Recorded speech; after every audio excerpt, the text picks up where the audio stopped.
Okay, great. So we are live. Hi, I'm Arvind from the Sustainability Mafia. We are an ecosystem of climate companies and climate founders. And it's great to have you all uh, to talk about this topic that's very, very close to our hearts as SusMafia and also to a lot of other people. But before I get too deep into it, I want to quickly introduce the context and a couple of people who are here who will take you through this conversation. Firstly, the reason why we are talking about this is we've seen that in a lot of events, especially in the Indian context, we see that a lot of events tend to be a little bit passive. You attend the event and then you're like, okay, what just happened? What did I really take away from this, right? And I think while we kind of set that context, and if you're here on Zoom, or if you're there on LinkedIn or YouTube as well, just put in the comments maybe, what is that one thing that you look for when you go to events, right? Like, hey, I want the event to make me happy. I want at least 5, 6 connections from the event, right? So each one of us have different ideas for why we want to be at the event. So just put it in the chat. We'll go through it. We'll use it to nudge our conversation a little bit as well. Uh, but before I pass it on for the conversation to happen, quick introductions. We have Lara here, who heads programs at What Design Can Do. She's been a cultural producer for over 15 years. And for her, the stake in this conversation is that she wants to bring diverse people together to gatherings that really matter, right? And when I say matter, it's not that it matters for a few people, it matters beyond the boundaries of the event and makes something happen, right? That's really the idea. We also have Saksham here from the Sustainability Mafia. I think if some of you here might have heard Saksham speak at some of the events, but essentially, if you've spoken to him, you would know that he doesn't do dull, boring events, right? And that also aligns with why he works for SusMafia. We are all about creating those goal-oriented collaborations, and that's really the DNA that Saksham also brings in. So without delaying any further, I'm going to quickly pass it on to Saksham to kind of start with the little bit of an Indian context of where we are coming from. I think if somebody here is checking in from a different country, you might have had a different experience of how events run. But I think we're going to start with a little bit of a local context and then probably bring Lara in and continue this conversation. Yeah. So Saksham, go ahead. Yeah, thank you, Arvind, for setting the context. And Lara, so good to have this conversation today with you, right? I think it's very personal, much needed sort of conversation that we need to start having more frequently about why do we even do events in the first place, right? And before I think, Exactly. before I sort of go ahead, right, I think I see there are a couple of folks who've joined in and keep joining in. We want to make this very collaborative and interactive as an experience, right? So would highly nudge to like use the chat to like drop in your thoughts about what you think.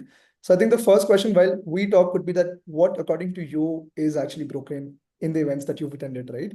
I'm sure everyone on this call and whoever's listening on live stream has been to a lot of events, or at least like few events for sure, right? So start typing in terms of what do you think is not working, right? Like why do we have that feeling of not feeling fulfilled, complete, even after spending an entire day and meeting so many people at an event, right? So I think Lara, from while people come in with the answers, right? I think I've been to a lot of events, unfortunately, right?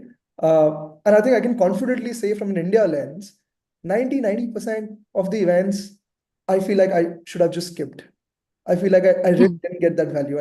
I feel like even though I've met 50 people, 20 people, how many am I still in touch with today? Like, what is the metric you want to look for yourself if you, as an attendee, going to an event and then coming back and thinking about it from that lens, right? Like, my metric should be okay, have I met at least 3 to 4 people I can call up today who I've really connected well with? Because you know what, we really understood and vibe to a lot of things that we think and believe about the world and how we think the world should change, right? Unfortunately, I think my first point in terms of why I feel like events have started being the way it is, and preface being events were never what it is today. I think events used to be really meaningful. Why? Because as humans, I think all of us have moved social and virtual, but it is the in-person meeting with someone where our body physically actually changes and, makes us to like sort of believe and follow those memories which are super memorable. I think we moved away from depth to scale as events, right? I think a lot of events in India today are about just the scale and the numbers and the presentations and the speakers and just the scale without really focusing on the depth of the conversation, the depth of the meaningful relationship that humans want to build, right?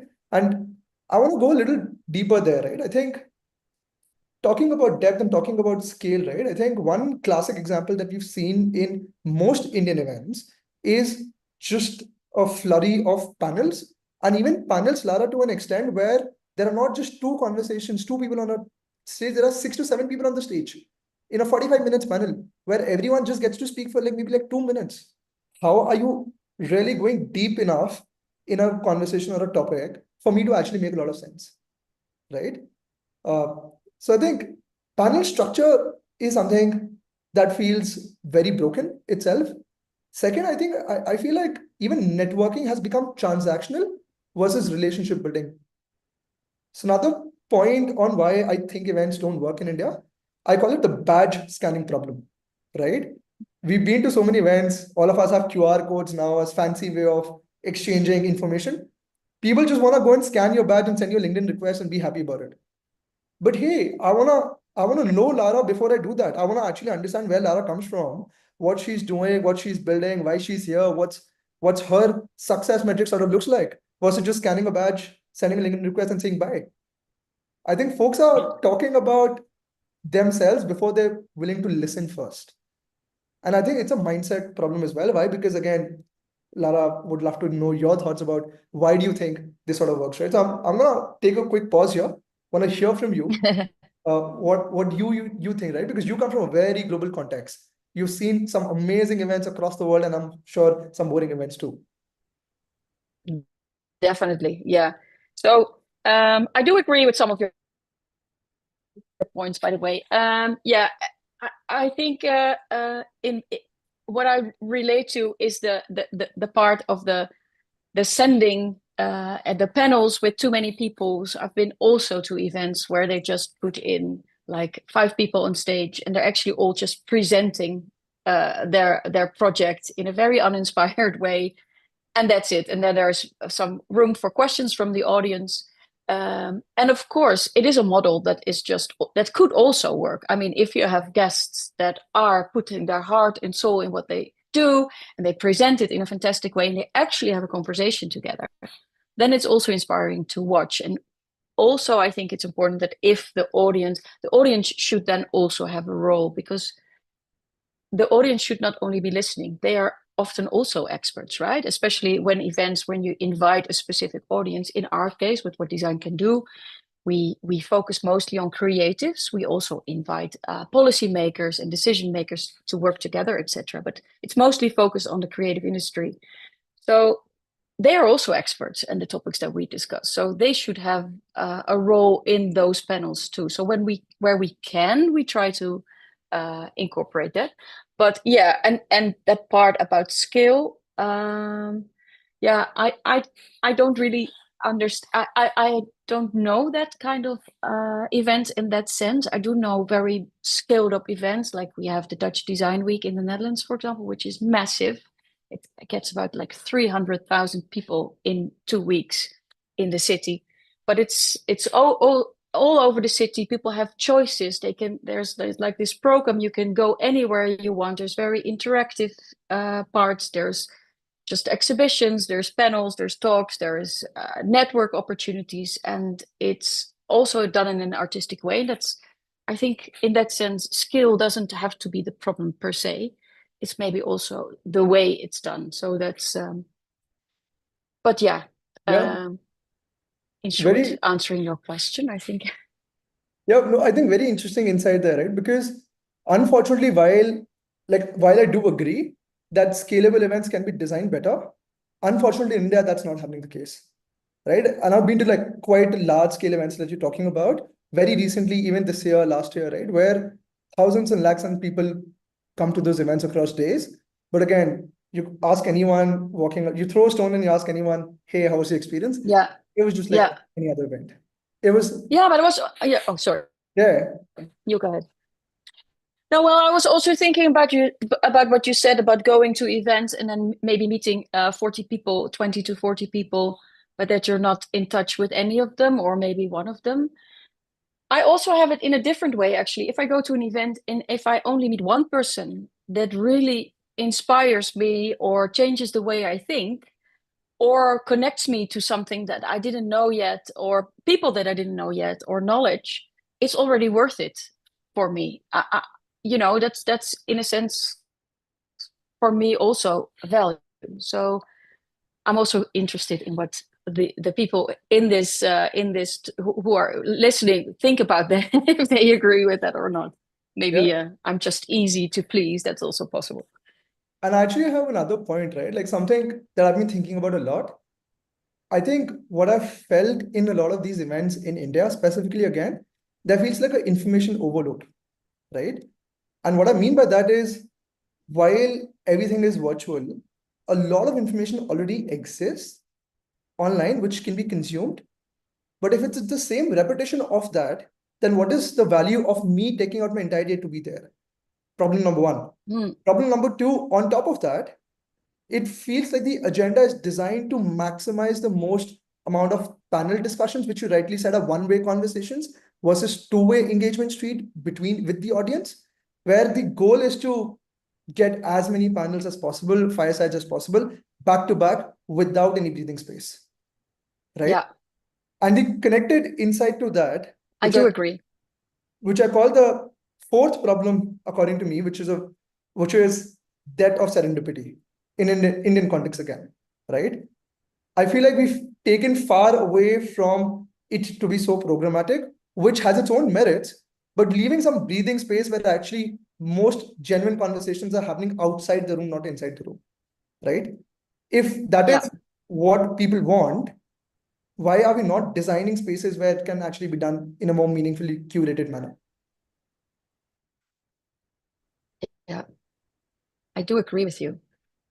I must confess, it's also very hard to not do it. I don't know what your experience is with it, but when you become so enthusiastic and you start working on these programs and this speaker is fantastic and this speaker is fantastic, and before you know it, you have a completely packed program with maybe not enough breathing space, but you want to give the people as much as possible because they also buy a ticket and they spend their time. They maybe even take a day off or something. So you also want to give them a lot.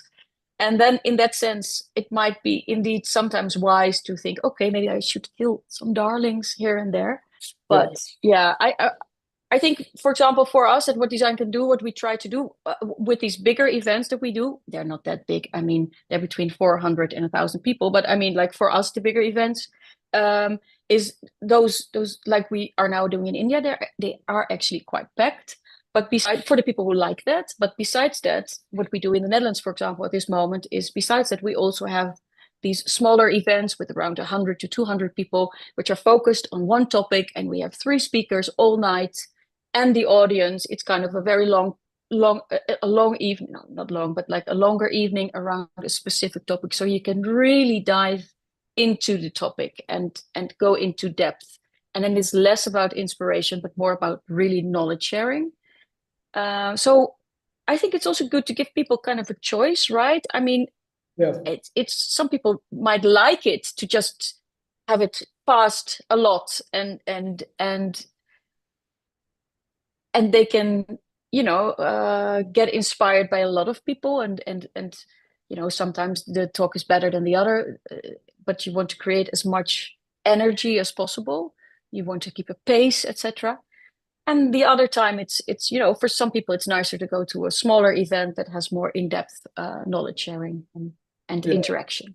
Lara, I think this has been fantastic till now. I think we should switch up a little bit of gears of talk about how you are designing your events, how we are designing our events, what are the insights or even the smaller nuances that, if you just implement them, it changes how the different feels, right? Why don't you walk us through about something that really stuck you or like some small changes that you did in your event, which has, stayed back with the audience?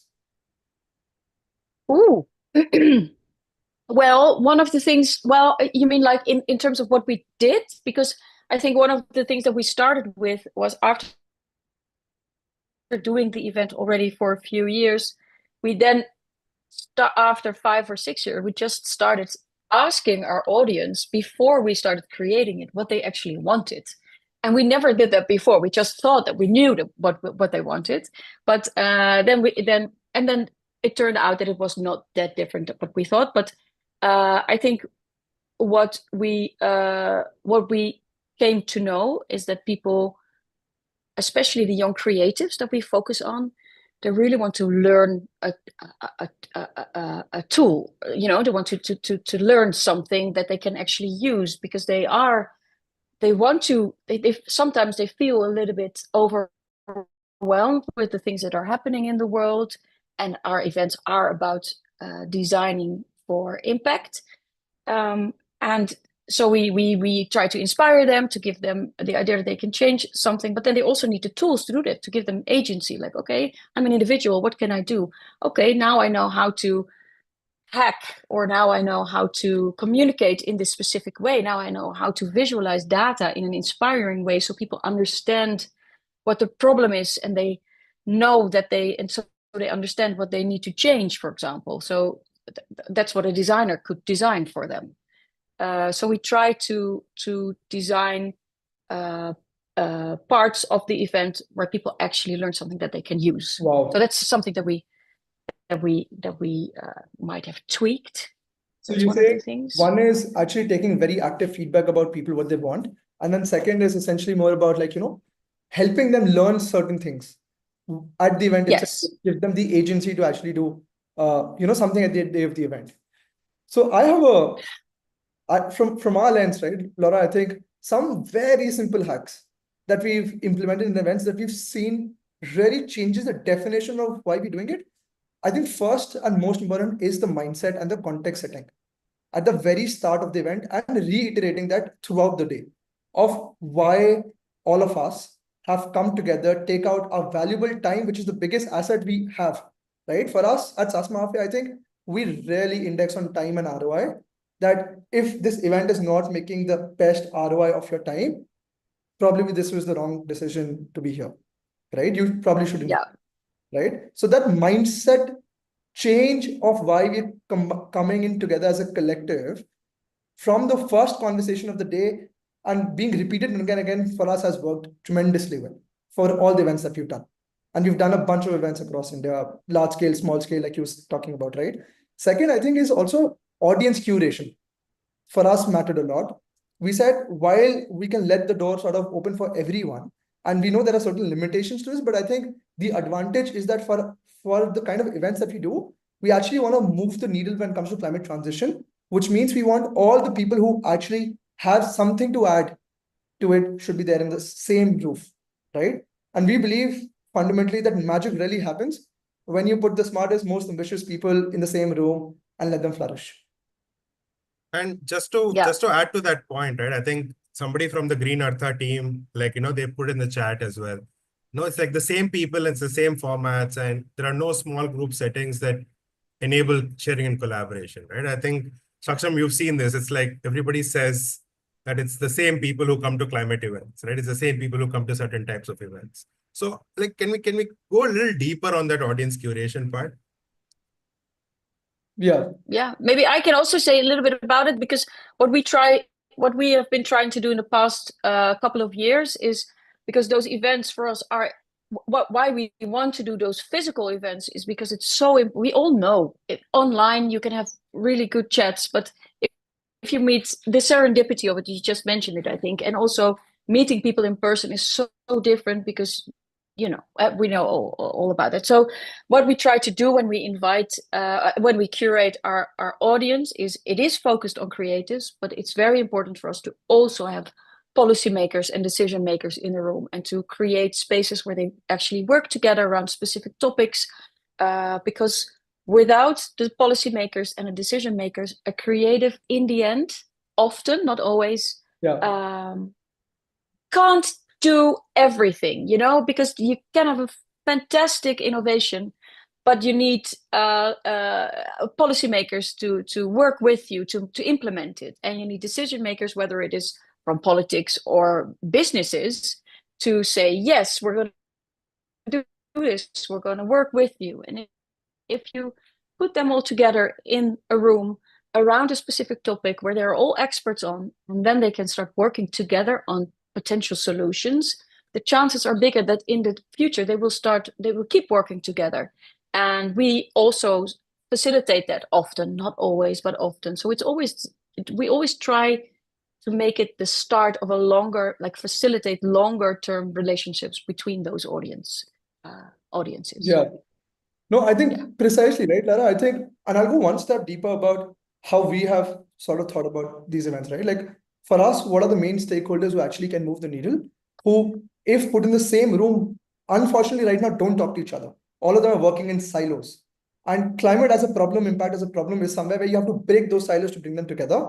So it has to be founders, the solution providers themselves. It has to be the investor fraternity, right? People who have the capital to put and scale organization. It has to be policy, because without policy, it's very hard to implement changes at scale. And then we'll take two more steps, right? We also want to let this as a platform for people who want to work in climate, people who are very passionate to do something about it, but don't really get the chance to be in the room to also experience what's happening and use this as a learning opportunity. And most importantly, this persona which we don't discuss enough, but like even the climate scientists and researchers to actually come and talk about the real problem of what is happening from an education, from a knowledge sharing point of view, right? So we want to bring all of them sort of together in the room, letting magic happen on its own while we design things. And how do you get those people that are, because I think you said that people who are normally not in the room, right? Is that what you said? Like who might not be invited to these roundtables, or how do you get those people, or did I misunderstand you? Yeah, no, I think that's a very good question, right? So a lot of, Lara, can you hear us? Yeah, so I think we actually. Yes, I can. So very interestingly, Lara, I think with SusMafia specifically, we are very community driven first, right? Which means it's not just us as the SusMafia team, but the entire SusMafia community sort of coming together to make this happen. Which means you've spoken about agency, right? Giving people agency. We want to give our community the agency to actually invite people that they think are going to be adding the highest value to the room. So while we do reach out to a lot of people who really want in the event, but we also give the agency back to the members in the community that they want in the room as well, right? If I'm a business owner, but I really know this amazing climate scientist who's doing phenomenal work, but usually doesn't get invited to a lot of events or does not even know about them. Can I invite them? Can I bring them to the conversation? So it's actually a two-way sort of street where we go out, but we also get a lot of inbound because of the members itself, simply because it being a very community-driven event first rather than anything else. Yeah. And what is the goal that you are aiming for when creating those events? What do you want to achieve with them in the end? So for us, like I said, right, there are very specific metrics that some of them quantitative, some of them sort of qualitative, where why you should someone take out your time to be in the room, right? Ideally, it should be highest ROI of your time, but how do you sort of break that down? And it's going to be different for different personas as well, right? For example, when an investor is coming in the room, while knowledge is one metric which is standard across a lot of people, that can we go beyond the surface level conversation and actually have conversations and even like question back, right? Like, is climate problem real? There's a lot of saying around this in the world. Can we actually break it down to question each other and say, hey, why things work, why things did not work, right? From an investor lens, it's going to be knowledge. It's going to be looking at startups which they've never seen before. From a corporate lens, it's going to be, right, finding all the solutions that exist in climate to solve for them under one roof. From a founder, it's going to be corporates, investor, policy, at the same time, building thought leadership for themselves, right? For a scientist would be that, hey, am I able to actually voice the kind of work that I've been doing for the last decade in my own silo and let people also know about there's a lot of collaboration that can exist. And most importantly, from the last persona, which is people who want to break in or very early in their breaking career, can they actually get jobs or partnerships or internship opportunities through this event, right? And then we sort of like keep breaking it down and down and down and down and sort of design elements is what I call it in my space as an event to achieve certain goals. Yeah, I think also in the kind of events that you are organizing, it's maybe a bit different because I think you are a lot focused also on investment and I think right and how Investments is one part, but definitely I think it's more about the conversation. correct. So for us, investments is one part. Yeah, yeah, and I think of course, yeah. Yeah, and I think because for us, for example, because we focus so much on the creative industry, which is obviously also important to invest in. Definitely, that's also what we try to accomplish and to enhance that policymakers and understand the importance of creatives and that they think in a different way to solve problems and that they need to invest in those creative solutions and innovations that they come up with. But it might be a little bit different also for each event because sometimes we have these startup like demo days, for example, where we indeed invite investors and potential partners. But events like we are doing now in India, like the bigger ones, they are also a lot about inspiration. And that is sometimes so difficult to measure, right? Because it's just, you can measure it afterwards by asking people questions like, how many people, how many interesting connections did you make? We can ask these things and we do that, but it's a different measurement than asking people how much was invested in your project after this event or something like that. So it's sometimes it's also softer things that are not that good to measure, I think. Yeah. 100% agreed, right? And I think we're having great conversations indeed and being correct.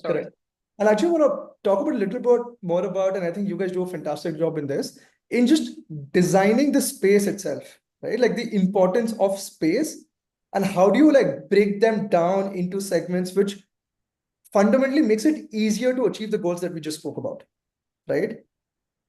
Happy to go first. You mean literally designing the space? Quite literally the space itself, right? Because I fundamentally feel, right, because how a space is designed depends how people are going to communicate. Yeah, I think that's one of the things because it's a design festival. And what design can do is founded by graphic designers. So something that is always very important.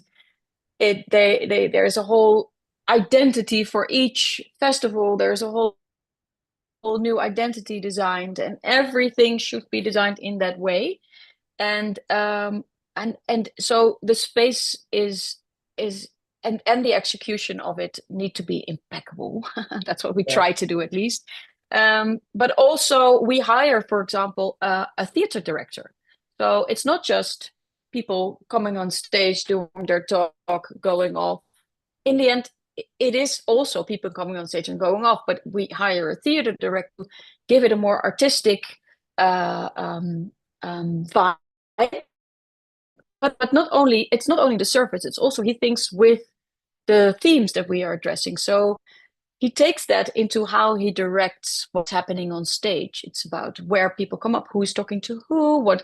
We have a DJ also who plays music. We often have live music. Now in this case we don't, but it's like people are going into kind of this experience together, and it's energetic, it's optimistic, it's positive. We talk about very depressing topics often. I already said that, but we want to create this energy, and that it all comes together in how does it look, what are people saying, what is the ambiance. So it all is important. All these things are actually maybe as important as the content for us in a way. And it feels a little bit shallow sometimes maybe, but we also have come to know that it is important for people because it helps if it looks good, if it's inspiring. You exactly touched the nail, right? Like this is exactly what I'm talking about. Like there's a reason when you go to Disney World, it feels like Disney World, right? It's not just the ride, it's the experience of going to the Disney World, while content is important. And while people can think about it shallow, but I actually disagree with that, right? I do think it is extremely important how the entire event comes together. How does that event makes you feel, right? So that being said, right, the location should be fantastic, right? The space needs to be very carefully designed, which means I'll give you an example, okay? Usually we've seen standard stages where like panel comes and sits on a stage. And I think there's a question on the chat as well, which talks about like alternative formats, right? You sit on a stage, there are like 4 or 5 chairs put on a table, everyone's like facing them. And it's not a one-way, it's a one-way sort of conversation, right? Even though you can ask questions, but it's not engaging enough. A small thing, instead of doing like a front-facing thing, can you make the conversation a little more circular like a town hall, right? Like all of us has been in town halls as organizations, as teams, as individuals, right? Just take that, design the place in a way where actually people can be seated or standing in a town hall sort of manner. And maybe your guests are somewhere in the center. They spend like first 5-10 minutes just setting the context and having a quick conversation. But then it's more about engaging with everyone there. So a very small element of how you place people has a large impact of how the conversations happen, right? I'll actually give you another example, right? Something we've experimented in the past, and again, it's worked really well. While there are different elements that are happening at the location, usually it's an exhibition of sorts, people exhibiting, there's some parallel conversations going on. Maybe just create a space at the event where, hey, you know what, I want to meet you over coffee, let's just go sit there, which is welcoming, where I can just go and actually pull you and just, hey, you know what, let's just talk. Here's the space exactly meant for you to have a 1v1 conversation and really go deep. And that being said, right, Lara, on your experience part, I think we've taken the fun away from the events and made them a little too serious. Inherently, I think at the end of the day, you're all humans coming together, one to learn, but also really have fun, right? What happened to like good music, amazing food, right? Amazing experiences, which makes you feel. And for the think of this, like for like 10 hours, if you're like spending your entire day, it actually takes you away from your daily life and gets you an experience where you experience all of these things together, but at the same time, not missing out on the quality of the knowledge and the information that you'll go through. It doesn't have to be if or this. It can actually be both together. Oh, I'm losing connection. Yeah. What you're in the connection a little bit. I'm so sorry. Are you still there? Yes, you are. And am I still here? You're back now. Yeah, we can hear you now. Yes. Oh. Okay, good. Okay, let's hope it works. Yeah, no, exactly. And to emphasize, I think that is all very important, but it of course starts with the content. What do you want to say? What is something that you want to change? And in fact, with What Design Can Do, when we start designing the event, we are always thinking, what as an organization have a just world and a sustainable world, a safe world for everybody. Not that we can change that, but I mean, we want to contribute to that. And that's the basis. And from that, we start working on, okay, so if we're doing it in India, what's the local context in India? If we're in Mexico, we're doing it with the local context in Mexico. We look at the local issues around these big themes and from a global perspective. And we try to bring those together. So that's, of course, the basis.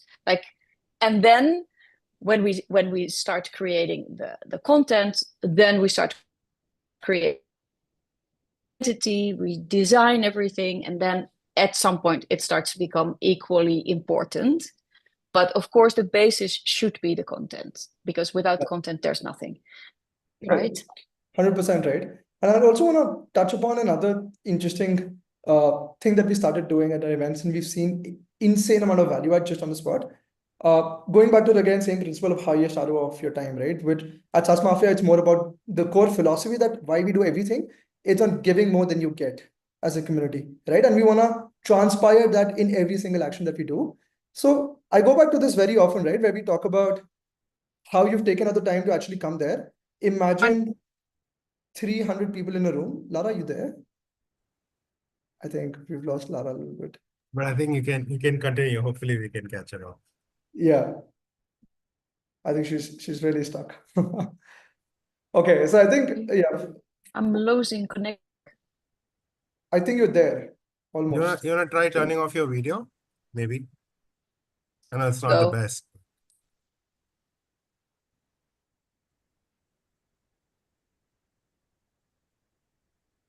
I Yeah, think, yeah.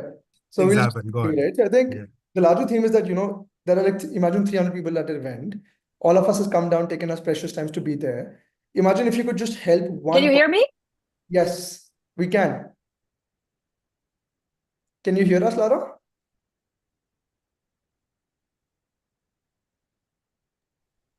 Yeah, so Now I can.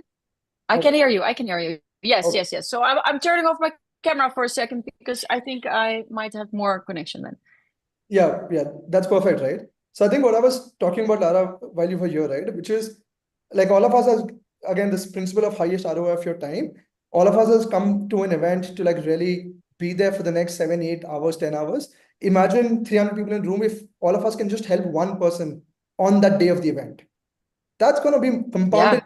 Yeah. 300 conversations, 300 commitments given. And usually, humans inherently are good people. We genuinely Yeah. want to help each other. What is missing is a little bit of nudge and a tool to make it easier for them to actually help each other out. Yeah. And once we Very interesting concept, by the way. I mean, it's also a fun and interesting concept to like put into the program, right? That it's like an assignment to the audience, like help one people with a connection, with advice, with I don't know, maybe someone just needs a cup of coffee and buy them a cup of coffee Yeah. or whatever. But help one person. That's fantastic. Just help one person. That's it.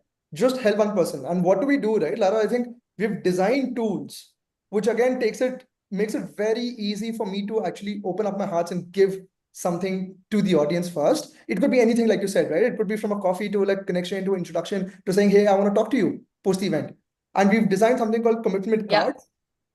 It's like an old nostalgic way of your postcards. You can think about them, right? Where there's one side, there's a sweet letter, sweet picture, and there's the other side basically saying, hey, you know what? To, let's say, Saksham from Lara, and you can write your commitment on that card and Yes. just hand it over to me in person. Imagine the value of what you would feel and I would feel that Lara actually took her time out from a busy day to actually come and give me that commitment. I'm not going to forget that. And you will also remember that because you've literally physically written it very small enough to do and big enough to matter. And multiply this for like 300 people and like into 2, into 3, into 4. That is the kind of value add that we want to be driven through events like this. Just give people the chance which they really want to do. It's just that they don't have the opportunity or find ways to do it easily. It's the design problem essentially to solve for it. Right. So we print these cards, we give it out to everyone, we nudge people to do it again and again. And we have seen people really open up their hearts, right? Open up their hearts to strangers they've never met before. Why? Because they really want to do this. Yeah, that's fantastic. I love the idea. Maybe we can steal it from you. Yeah. Hey, and I do see a lot of because I cannot focus on talking and reading the chat, but I see there's a lot of people who are really engaging in the chat. So maybe we can see what's happening there, right? Yeah, Because we invited them to join, but now we also need to listen. Yeah, I can summarize some things for us. I think a lot of it we've addressed I think some people are asking about how to make what does authentic connections look like, when you join an event, how do you really enable that, and what are some alternative formats to panels? And I think we've been addressing this a little bit, but a very interesting question is what if there were spaces for disengagement? I think this is little bit of a alternate thought process, I suppose. Like, what if we created spaces for active disengagement, which puts you in more of a independent reflection mode? I don't know. I don't understand the question. So the question goes, events generally prioritize engagement, which essentially means some kind of listening or talking, but as an alternative. But what if in a certain moment, disengagement holds the most value? Like, how can we design spaces that balance interaction with solitude for deeper reflection and retention? That's what you mean. Yeah.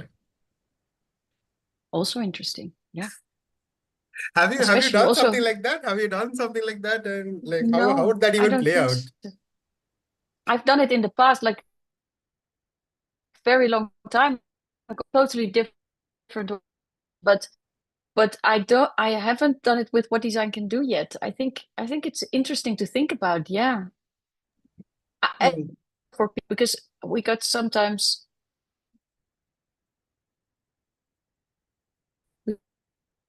I don't hear you anymore. Yeah, Saksham, are you there? yeah. I think maybe you can just keep your camera off if that's Yeah, maybe better. I should. Yeah. Yeah. Well, we got some, for example, at some point, some feedback from people who had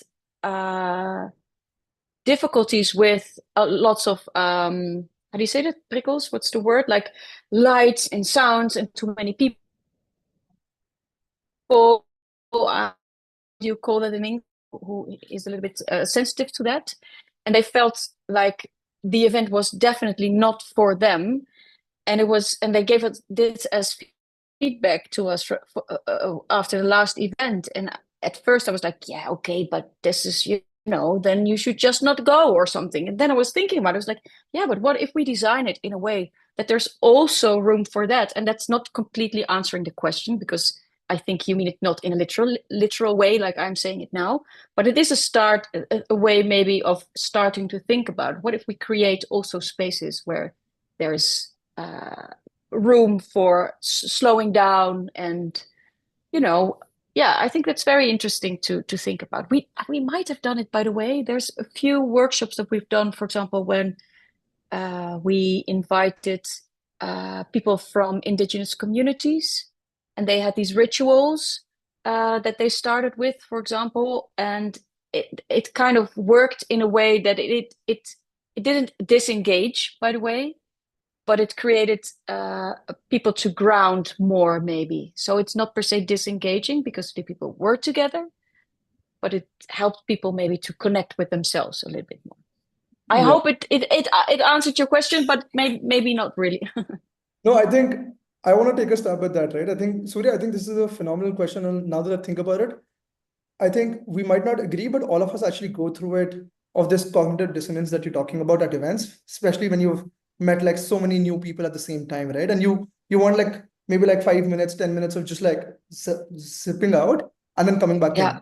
in, right? So usually I'll tell you what I do, right? And I think you do get overwhelmed. I would just find a small corner, maybe in some event place, which probably is not designed that way. I'll just go and sit there and like just be there in silence and then come back again in the room. So Yeah. thinking from a design lens, right? Like what could be done? I would say just like something as simple as just placing some chairs slash sofas spread across where it's not directly in the room, but you can just like sit and like be yourself for like 5 minutes and come back in. Right? I Yeah, think but I also think it might be interesting because that's indeed very kind of practical in a way, also like I answered it. But maybe it's also interesting to think about it in a programmatic way, right? That it's not just a place where you can do it, but that it's part of the program, and it actually and it is connected to the themes that you are discussing within the event, for example. I yeah. really like the idea. I'm gonna think about that. Yeah. Yeah. Maybe we're gonna do that. We're gonna do that in Amsterdam then next year, in 4 months. So you have to come to Amsterdam to I don't know who wrote this question. And I think with that, Lara, I think Surya. tell us about what is happening in India. Tell us about, we've spoken a lot about like the problem, we've spoken about some things that we really feel deeply about and how we can maybe change things around. Now tell us, throw us some teaser about what's going on coming in this coming week from your ends. Yes, I will. I will. And it's not that I want to be on camera, but well, no, I'm not going to turn on my camera because I don't want to lose connection. So I'm just going to chat, but yeah, but I don't. You see I see your reaction, but you don't see my reaction, of course. Yeah, so it is on the 8th of March. We have a whole day too packed, actually, with all kinds of speakers. It's like we have a speaker program on main stage with young and upcoming sustainable design stars. There are well accomplished designers, and they all kind of work passionately with their crafts and their talents and their creativity to fight for climate and clean air, for climate justice, etc. So it's going to be a main stage with all kinds of speakers from all over the world, also Indian speakers.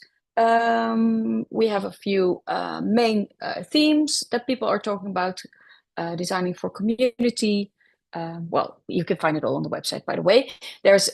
We have bio designers, we have young designers who are reviving ancient techniques, community-focused architects. But besides that, we have this main stage program. We also have workshops and panel sessions, like in the breakout space, where you can choose where you want to go. It's like some workshops are like really getting your hands dirty and making something from waste textiles, or what I just said before. There's also this workshop that is called Calling All Hackers and Makers for Climate. And on the other hand, there's also time to dive in a bit deeper into quite more like more serious topics about including underrepresented voices in climate conversations, for example. But we also have a fantastic exhibition, which I can recommend everybody to have a look at. It is co-curated, designed, and built by the students of the Design Village. And also they have created their own innovations. They've been working on the topic of air pollution, and they've been working on potential innovations, and they will also showcase those. So in short, that's a little bit what you can expect. Maybe if you have, did I forget something? No, I don't think so. If you have any maybe questions or remarks or. Sounds like a not to sort of miss event, Lara, right? I've been having heard so much about you and how deeply you guys think about events. I think sounds like something I would really love to attend. We also have a great after party, by the way, at the British, the British Council. So it's at the India Habitat Center. It starts in the morning at 9:30 and it ends at 10 o'clock at night. So it's 12 hours of your time, but we will make sure that it's worth it. Amazing. So it's like combination of everything, right? Knowledge, workshops, breakout rooms, and even having some fun with the after party, right? Like, why should we miss out on the fun just because we're talking about some important stuff? Yeah, amazing. Exactly. Yeah. So I think I can go next. Yes, please. Yeah. So I think Lara, being inspired by your conversation today, I think there's a lot of thinking points that I have, by the way. So we have this annual IP event called SusCrunch. We did it last year. It was the first annual year where I think the videos out there. You guys should see it. The goal is essentially to bring the entire climate entrepreneurship ecosystem under one roof, right? And make it the most valuable event of the time to really accelerate things and break those silos, get people to collaborate, work together, and really know each other better, right? And I think the theme for this year, so SusCrunch 2.0 is, by the way, coming again. We're going to be doing it in 2025 in a couple of months from now. I would say somewhere around June end, July mid is the dates you guys should be looking at, right?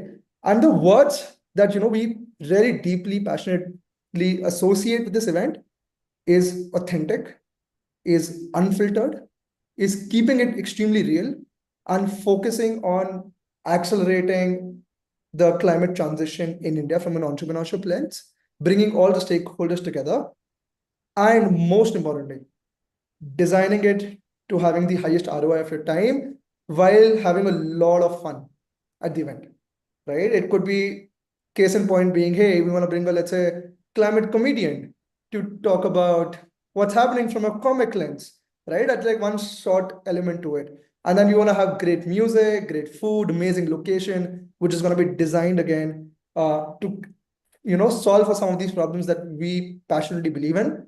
So look out for that. I think June end, July mid is something we'll be doing SusCrunch again this year. The goal is to sort of, really emphasize on why it matters to come in together and how can we make it extremely highest ROI of time for everyone who's attending the event. Arvind, maybe you want to...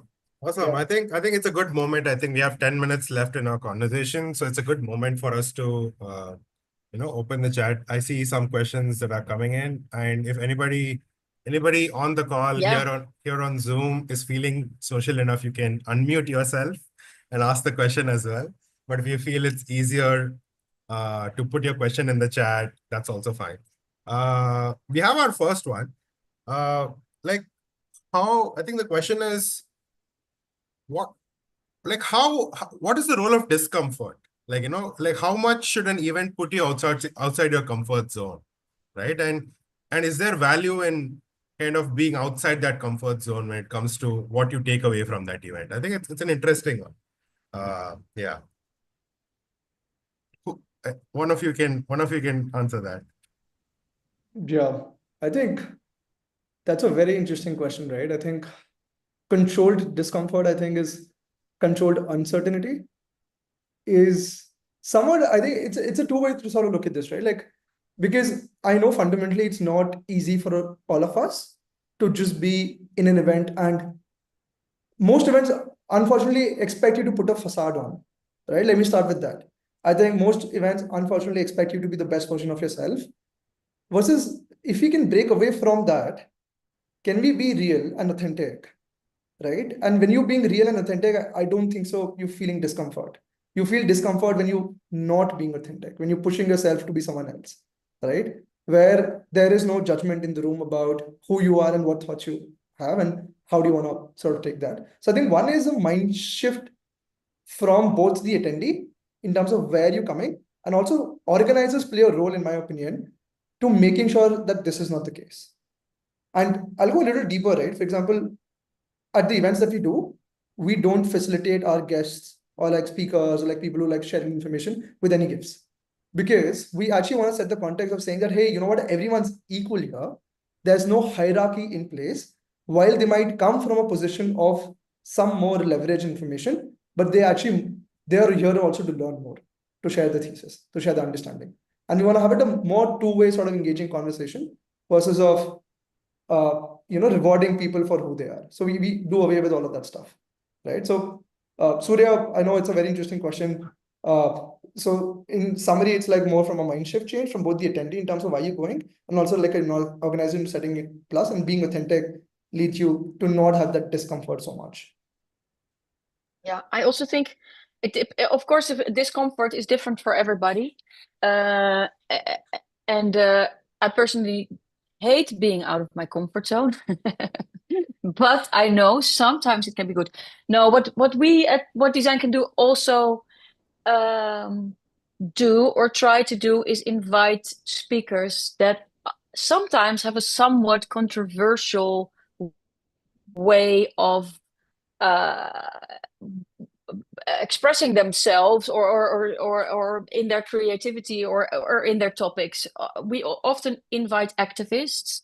Of course, we need to take into account the local sensitivities, etc., and those are different in India than in Mexico, because we also don't want people to, I don't know, be really. We don't want people to walk away because they're really offended.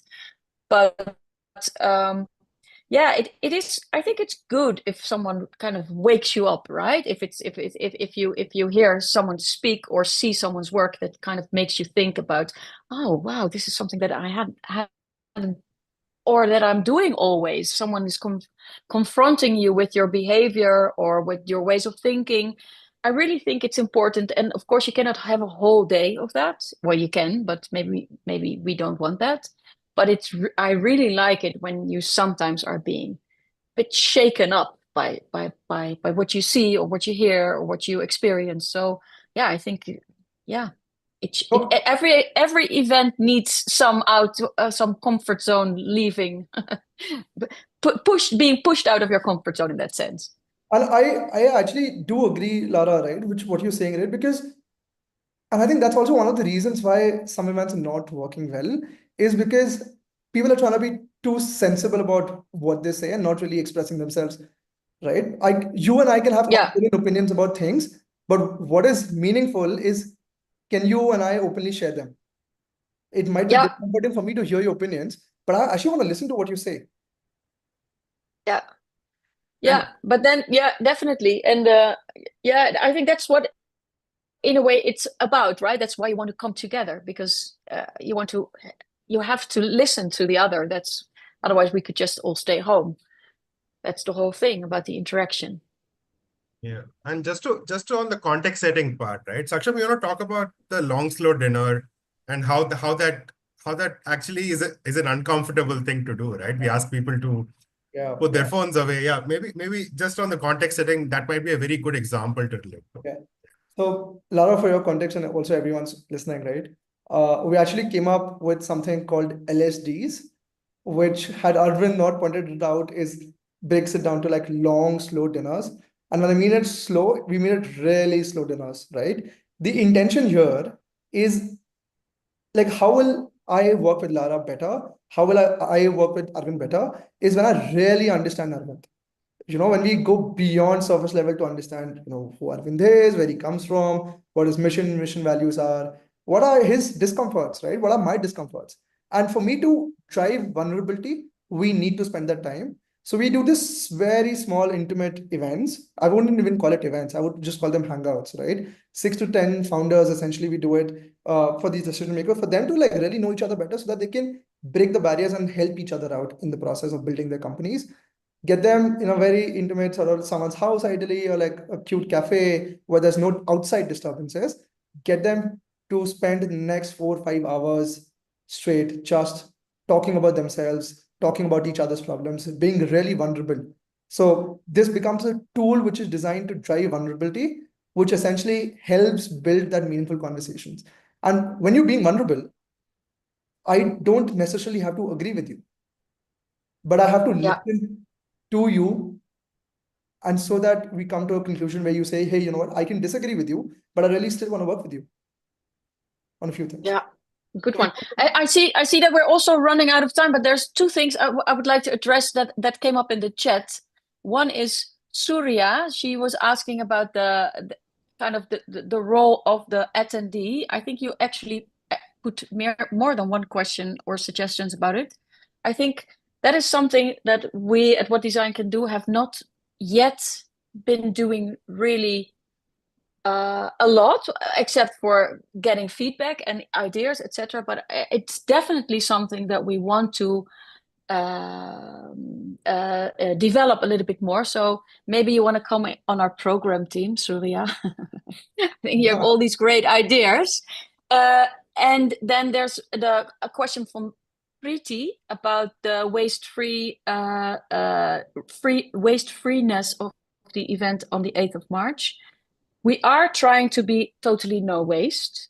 That is, of course, in the end impossible, but we are trying to be so. So we make, for example, for the exhibition, we make use of reusable scaffolding. All the fabric that is being printed is being used afterwards for the traveling exhibition. We are going to take it to the Netherlands. There we're going to exhibit it again, and then we are going to make other stuff from that fabric because it's reusable. Everybody is everybody is asked to bring, for example, their own water bottle because there's water fillers everywhere. So there's all these things. There's a specific, I don't know, because that's the Indian team who came up, who hired them. But there's a specific waste management company, I think, that is taking care of the waste and the separation, etc. But of course, organizing an event, I would not be honest if I would say it's totally waste free. We try it, we do our best. I think we probably will get to 85%, maybe somewhere around that. But yeah, so we try.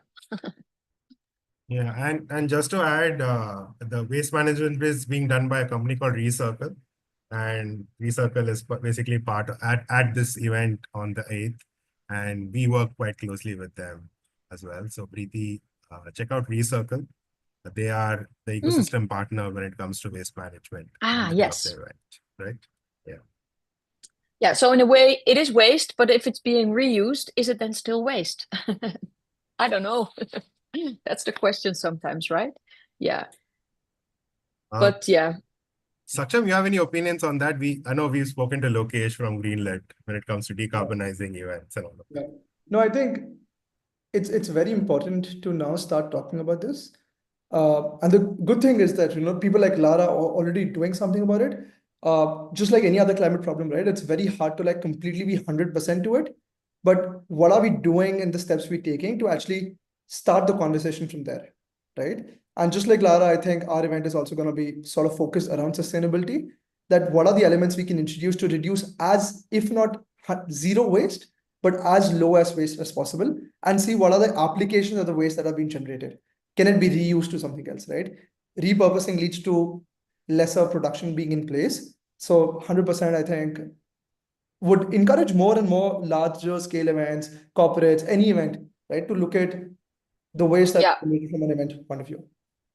Yeah, and I think also you can't do everything, and that's something that we've learned because we, as What Design Can Do, have taken this. We worked with this sustainability organization, and we did this sustainability roadmap with them to make our organization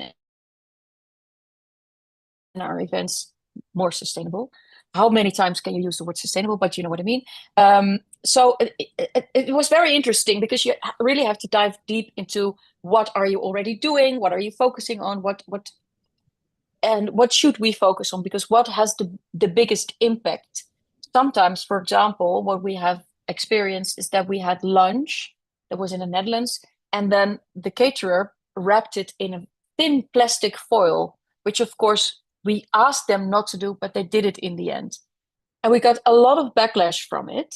But in the end, it's such a tiny spot on everything. I mean, it's so little waste actually that creates like a little plastic foil from 600 sandwiches is just like one bag of plastic.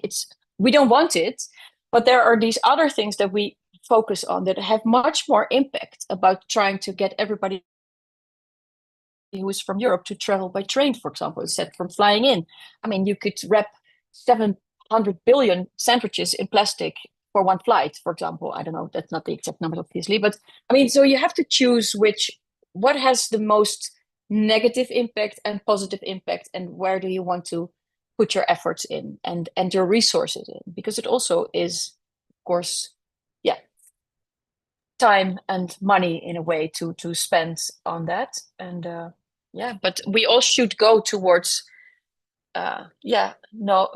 being zero waste, zero gases, what's the word, zero Emissions. emissions, yes. Zero emissions. Yeah. So that's what we are aiming for, but we're on the way, right? Yeah. Pretty spot on. Awesome. I think we're at the end of time, so I think we will close this here. Hopefully the people who you joined in, even if you didn't ask questions, hopefully you took away some specific tools, resources, maybe some thought processes. I know we cannot solve the world's problem in a 1 hour session, but hopefully this is the beginning step for more things to happen. So if you want to reach out to the What Design Can Do team, happy to make that connect. If you want to reach out to us, I've put our email in the chat as well. We are always open and willing to try out different things, new things. So thank you so much, Lara and Saksham. I know we had some tech difficulties, but I think we made it. We made it to the end. But thank you so much for being here. Can I ask one thing? Can I ask one quick thing before we all go? Can we see everybody? That everybody turns on their camera just for 1 second, only if you want to, so we can have like, maybe I can even make a group picture of all of us together. Only if you want to. No, thank you, Lara, for saying that. I think it's important, right? I think it's a Zoom call. Would love to say hi to everyone. Yeah. And make us as small as the rest so we can actually see everybody. Oh, not everybody wants it. I can imagine. Hi all. Thanks. Thank you all for the good questions. And I think we may not have attended all the questions. I'm sorry about that, but or great advice as well. So thank you for joining. Sorry, I was maybe taking your words, but no, I think it's been a fantastic conversation, honestly, Lara, with you. I think there are a lot of insights which we can pick up as all event organizers that we want to do in India. And super excited to see what your event's gonna do with the first event in India whatsoever. Finally, what design can do is coming to India. I think that's a huge milestone. So highly encouraging everyone to like check them out, see if this is sort of something you'll be part of. Yes, I hope to see you all then. Cool. Amazing. Thank you so much, folks. Talk to you all later. If you need Thank introductions you to all. anybody, let us know. And All right. thank you, Sustainable Mafia, for inviting us. It was fun It was a talking to pleasure. you. A pleasure to talk to you, Lara. Thanks. Bye-bye. Thank you. Thank you. Bye. Bye.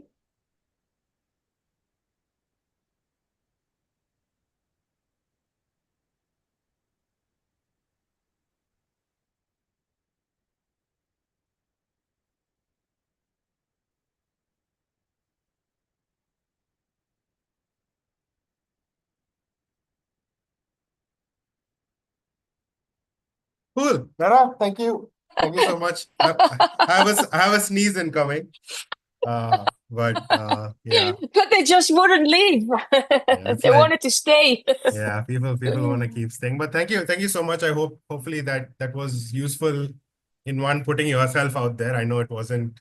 It's not the easiest conversation, when it's like when you come from two different contexts. But thank you for helping us with No, this. it was nice.